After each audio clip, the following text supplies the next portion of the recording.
গত বিপিএল এর সবচেয়ে সমালোচিত দল ছিল রাজশাহী। ফিক্সিং থেকে শুরু করে খেলোয়াড়দের পেমেন্ট ইস্যু, সব দিক থেকেই সব সীমায় রীতিমতো অতিক্রম করে যাচ্ছিল ফ্র্যাঞ্চাইজিটি।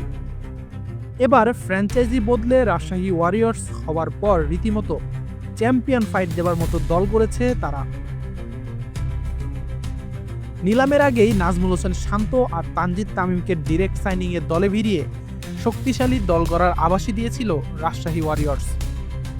নিলাম থেকে রাজশাহী দলে নিয়েছে তানজিম হাসান সাকিব আর হাসান মুরাদের মতো জাতীয় দলের আরও দুই খেলোয়াড়কে। তবে হেড কোচ হান্নান সরকার সবচেয়ে বড় খেলাটা খেলেছেন এ দলের সেরা পারফর্মারদের দলে ভিড়িয়ে।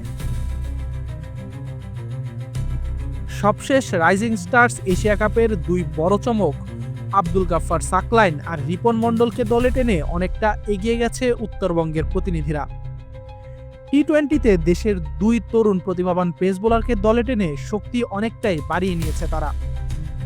এছাড়াও ঘরোয়া ক্রিকেটের দুই পারফর্মার জিশান আলম আর ইয়াসির আলী রাব্বিরা এবার চ্যাম্পিয়ন ফাইট দেবেন রাজশাহীর হয়ে। এখনও অবিকৃত খেলোয়াড় ও বিদেশি খেলোয়াড়দের নিলামে ওঠা বাকি।